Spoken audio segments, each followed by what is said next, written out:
I honestly disagree, a lot. There were certainly more trained contestants in RUnext, but not that many that were more talented than Wonhee. Before starting though, I want to say that I think all the contestants were crazy good. In fact, in my opinion, it's the reason RUnext was so controversial. The skill level and the talent level of everyone was crazy, way higher than any survival I've ever watched. Like, even the I'm a Worst trainee was a gold-winning Latin dancer.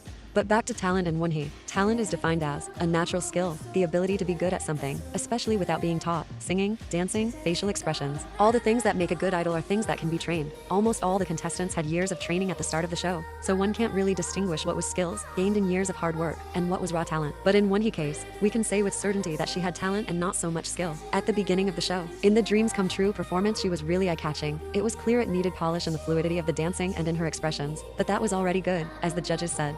이상하게 원희 방법. 이상한도 그렇지. 이상한 매력이 있네. 약간 묘한 뭐가 있어.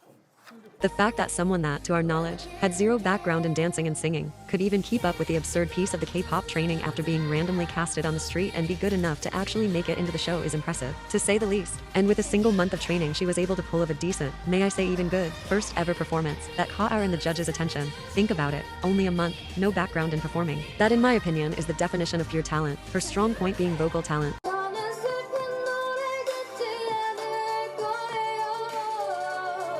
A decent level of dancing, and her weak point being stage presence, which I think is the only idol thing she wasn't actually talented in and had to really train. So Wonhee, in my opinion, was one of the most talented, not skilled yet, but talented contestants in RUnext. She had the most potential out of all of them. What she lacked was training. In fact, as the months, not years, months went by, she became better and better really fast, and by the end of the show she was just as deserving as every other contestant to debut. By the end of the show she had already proved her great vocal skills. She became more and more fluid in dancing. Her stage presence, which was her weak point, in aim high and scrum was perfect, and dare I say she was the most eye-catching member in those performances. She owned them.